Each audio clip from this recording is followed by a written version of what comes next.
A young model vanished after an alleged party, only to be found days later beaten, broken, and barely alive. Police say it was an accident, but her family fears something much worse. I'm going to be sitting down with an international law attorney to get to the bottom of what happened to OnlyFans model Maria Kovalchuk. Welcome to Sidebar, presented by Law&Crime. I'm Jesse Weber. Hey, so before we get into this, I want to tell you about something exciting happening here at Law&Crime. We officially launched our YouTube memberships program for the most dedicated true crime enthusiasts. As a Law&Crime member, you get access to awesome perks like badges, custom emojis, including, yes, one on my face, early access to premium content like Prime Crime, and members-only live streams where you can engage with your favorite hosts and guests. So click the link in the description to check out all 3 levels of membership. Become an official Law&Crime member today. So check it out, and I'll see you on the members-only live streams. All right, back to the story. What began as a promised modeling opportunity in one of the world's most luxurious cities has devolved into an international scandal, with Ukrainian authorities now investigating what they believe may be a brutal case of human trafficking. This all involves 20-year-old Ukrainian OnlyFans model Maria Kovalchuk. Now, Maria apparently attended a party in Dubai back on March 9th, and for days following that party, there had been no sign of her. So naturally, her family began to fear the worst until police made a disturbing discovery 10 days later on March 19th. It was Maria. She was alive, but she was in terrible shape, brutally battered with injuries. And Dubai authorities believe that she sustained this from a dramatic fall. However, her family and Ukrainian police are looking into something far more sinister: human trafficking. Now, before I go any further into this, I want to bring on a special guest. We're joined by international lawyer David Tafuri to talk more about this. David, thanks so much for taking the time. First, on a light note, your book collection, it eclipses mine, and you told me that it's actually every law passed by Congress. I mean, it's one thing to have a legal guest. You're really showing all of them up. Look at that. That's right. And people throw these books away now, and I think they have a good look to them. They do. Fine aging to them. And David has read every one of them. So, David, because of that, now I can talk more about this. This is a really disturbing situation. Can you talk to me just generally what you know of human trafficking, sex trafficking, particularly overseas, what we should be thinking about there, generally speaking, before we get into the details of this case? Sure. Well, first of all, there's a lot of facts missing from this case. And it's not clear how observers are already concluding that this was human trafficking.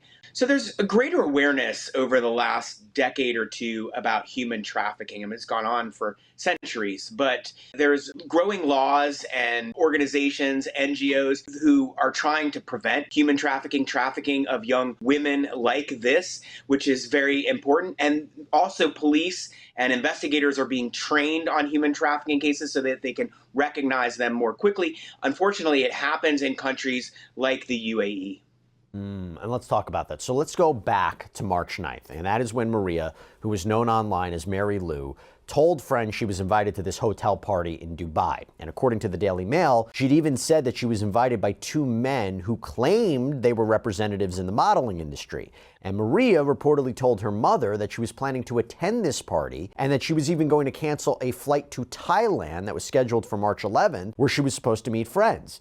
And this is also according to reporting from the Daily Mail. But even though the outlet is reporting that she was canceling that flight, it's kind of unclear at this point if anyone actually knew this, because when she failed to board the flight, her mother, Anna Kovalchuk, apparently grew frantic, immediately contacted Dubai police to launch a search for her. So for 10 agonizing days, there was no sign of Maria until March 19th, when she was found alive, but alone on the side of a road in Dubai, and in horrible shape, barely alive, suffering from life-threatening injuries. When emergency responders arrived, they discovered Maria had severe bruising and lacerations, multiple shattered limbs, even a broken spine.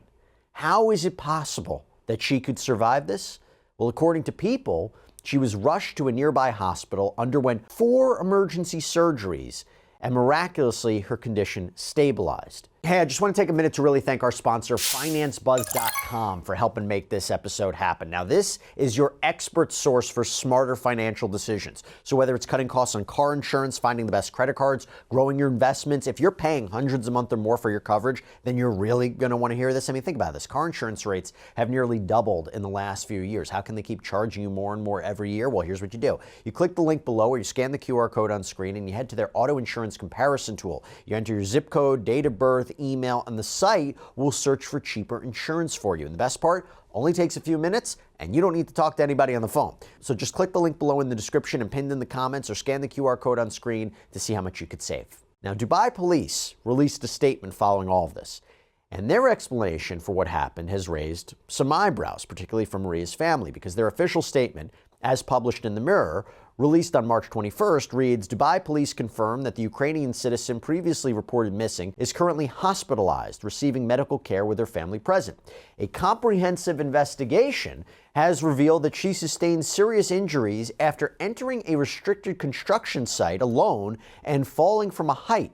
Dubai police continue to work closely with the family and relevant authorities to provide all necessary assistance. The public and media are urged to refrain from sharing unverified information and to respect the privacy of the individual and her family during this challenging time. So Maria's family, along with Ukrainian officials, they didn't seem to buy this. They immediately rejected this explanation. That's according to reporting from the Russian news outlet Shot. And they also rejected the idea that she attended any kind of party at all. Speaking to the Daily Mail, her mother said there's an assumption that she went to a party, but the promoter who organized these parties did not see her. Maria was eventually found in hospital in serious condition. She has no documents, no phone, nothing.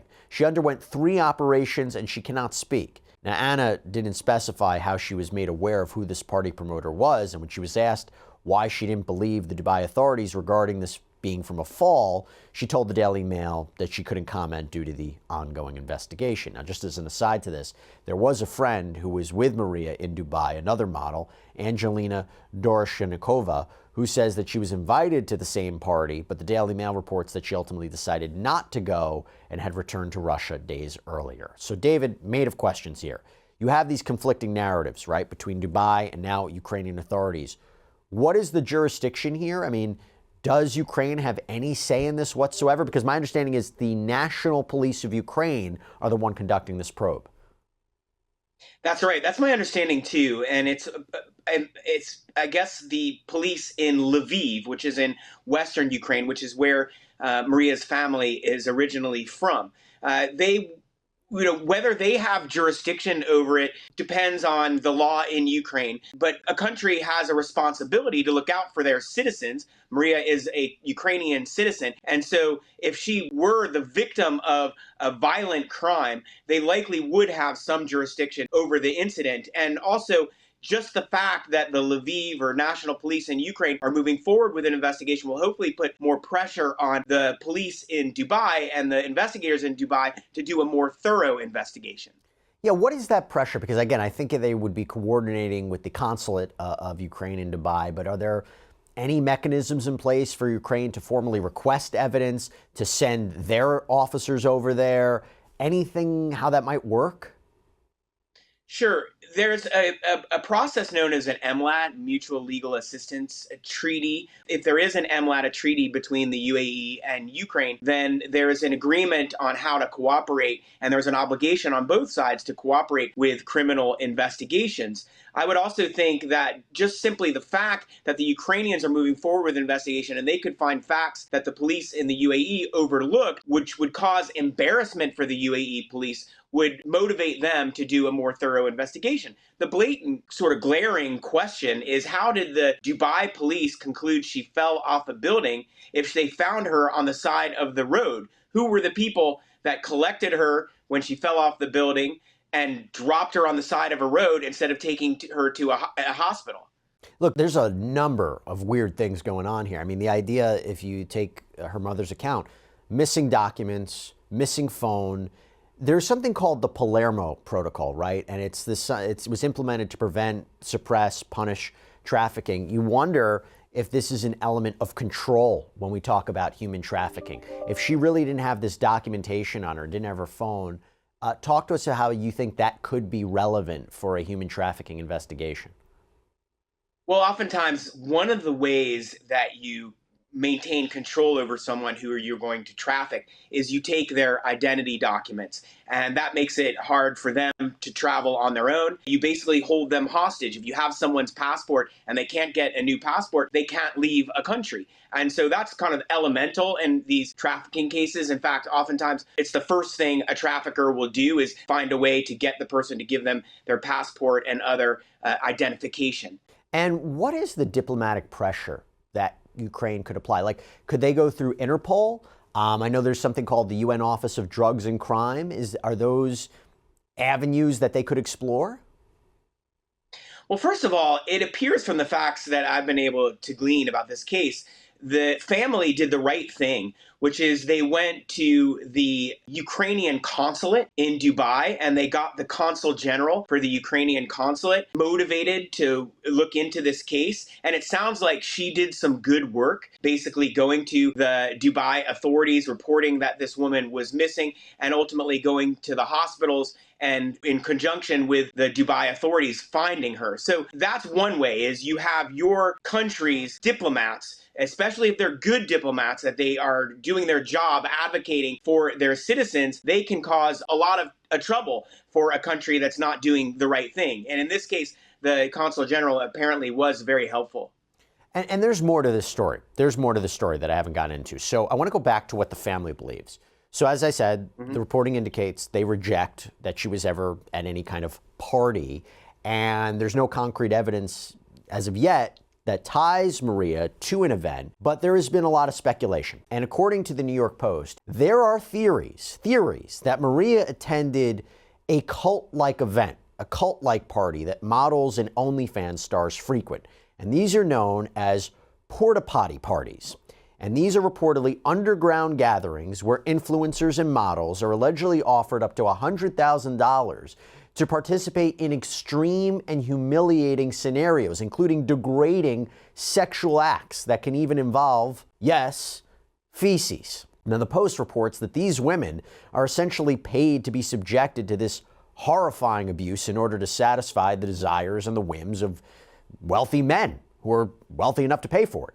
According to the outlet Daily Star, Russian lawyer Katya Gordon actually spoke on the case, and in her statement, which was aimed at urging influencers to avoid these events, she revealed that she believes Maria was at one of these so-called parties, these so-called porta potty parties. And her statement reads, model Maria Kovalchuk was found dying on the side of the road in the UAE after a party with Arab sheiks. The scandal with the porta potty parties has been raging for over a year. There are videos circulating on the internet where sheiks allegedly beat girls, cut their hair, and do all sorts of other things to them, girls, women, and their mothers. Don't go to such events for money. You could even get killed. Now, that's her opinion. Okay, that's her opinion making this statement, just to make that clear. Now, Rada Sterling is a prominent lawyer who specializes in legal issues in the Middle East and is the founder of Detained in Dubai, which, according to the organization's website, is the leading international authority on United Arab Emirates law, told the Mirror of these supposed parties and the dangers that exist for influencers, saying, "We have received a number of complaints from influencers and artists who have been invited to Dubai for performances and events to then be lured into parties where they have been expected to participate in sexual activities. Sex outside marriage has been legalized in Dubai, and events organizers have been quick to take advantage of the new relaxed laws. Women need to be aware that they may face confronting and even dangerous situations, and if there is a married man involved, they can still be charged with adultery." So, David, a lot of things here. Speculation, rumors, but is there anything to this analysis about what we should be thinking about UAE law and whether or not these parties could potentially exist? So I wasn't aware of these parties before this case, and I bet a lot of your viewers were not aware either. So if, in fact, she did attend one of these parties, one good thing that could come of this case is raising to light that this is going on in the UAE, and likely if it's happening in the UAE, it's probably happening in some of the other Gulf countries as well, and it's something that endangers young women like Maria. We need more facts because, like you said, there's just some reporting. It seems to be coming from rumor, innuendo. Maybe there's some sources that are anonymous sources, and so that's why it hasn't been solidified yet. But hopefully we will get more facts on this. You hope that she didn't go through something like that for 10 days. Hopefully she wasn't under those circumstances for such a long period. I think it's also curious, but also creates some tension that she can't speak right now. Maria, apparently her injuries have made it so she's not able to talk, but hopefully she will be able to talk and tell her story. Yeah, and look, I'm not surprised that you're seeing the speculation and rumors, but again, that's what it is because, and there is a danger in investigation that this could, at least here in the United States, if you have that, conspiracy theories or rumors or speculation, it could actually affect an investigation in a negative way. So you hope that this will lead to further answers and not detract from what actually happened. But the United Arab Emirates, back in November 2022, I believe, they decriminalized consensual heterosexual sex outside of marriage as part of these sweeping legal reforms that were aimed at modernizing its image, attracting foreign investment and tourism. Adultery is still considered a crime there, I believe, right? So when I look at UAE law, what do you, and I think that's even punishable with jail time and even deportation, and then a woman would be engaging in any sexual activity with a married man, they could face potential criminal penalties. Talk to me about what this all means for either this case or cases down the road. Well, the UAE has Sharia law, which is Islamic law. And like most Middle Eastern countries, most Arab Muslim nations, Sharia law plays a big part of the values that are embedded in the law. And so, like you mentioned, there has been some liberalization in the UAE and Saudi Arabia as well. And in the UAE, they went as far as to decriminalize sex outside of marriage. You could see how that was something they really needed to do because Dubai has become this international destination. There are a lot of young people that go to Dubai. It's attracted a kind of fun, jubilant atmosphere. And so you don't want to lose out on tourism because your laws are not aligned with laws around the world. So that's why they liberalize that. But of course, they're going to retain many of the concepts of Sharia law, such as the prohibition against adultery. So it doesn't surprise me that that is still on the books and that these women who attend parties like this could unknowingly violate the law because they were with a married man. By the way, in talking about UAE law, my understanding is they created a new decree that really clamped down on human trafficking, expanding the definition, implementing greater penalties, new measures to protect victims. You wonder whether organizers could face prosecution under UAE's anti-trafficking laws, the people who allegedly organize these kinds of events or are behind human trafficking operations. How confident are you in UAE trafficking prosecutions? So you're right that the UAE and a number of other countries in the region have passed strong anti-trafficking laws, which is an important step. The problem is they aren't always enforced, and oftentimes there's a gap between the law and what the law requires and the enforcement by the police and the prosecutorial authorities. And I don't know if the police in this case are taking the law seriously, but the fact that they came up with this quick explanation of how she was injured, which doesn't explain why she was found on the roadside with no documentation, suggests that maybe these specific police and authorities are not looking at the law carefully and looking at their obligation to enforce that law. How transparent will this investigation be, either from the Ukrainian authorities or the UAE authorities? In my experience, the legal process in the UAE and other Middle Eastern countries can be quite opaque. UAE is a civil law system, so it's a mix of Sharia law and civil law. To start an investigation, a victim or victim's family can make a complaint with the police. The police are then responsible for investigating, for bringing in witnesses. They can detain witnesses. The detention rules are a little bit more broad than they are in the United States. For instance, you can detain people for longer without having evidence of a crime. And so those would be all the things that would go on. With respect to Ukraine, Ukraine has a slightly different legal system. Ukraine obviously is going to be impeded by the fact that they're not there in the UAE. And so unless the UAE allows them to come and help with the investigation, I think they're going to be at a bit of a disadvantage. But again, the Ukrainian authorities, if they are able to get access to evidence and they're able to come up with conclusions that show that the Dubai authorities are wrong, then the government of Ukraine could put pressure on the government in UAE. And let's think about the broader situation here. Ukraine is in the middle of a war, invaded by Russia, defending defending itself against the war. So it's also noble that the Ukrainian authorities are still looking at cases like this, trying to defend and support their citizens abroad, even while they're facing this, existential crisis from the invasion by Russia. Well, it's also it's gaining headlines. A lot of focus is going on this, particularly because of, I think, the social media aspect of it too. And I think as more and more attention is brought to this, and there's more stories about this, and people are talking about this, it may influence what answers come out of this investigation and the resources that are being put forward towards it. Now, I will say this, and I'll end on this point. While Dubai police insist that Maria's injuries were accidental, the Ukrainian investigators, they are treating it as a potential abduction and assault, or at least that's what it appears to be. And Maria's friend, who I mentioned before, Angelina Doroshenkova, expressed relief that Maria was found, saying, "We all hope for the best and are very grateful to everyone who took part in the search and helped with information."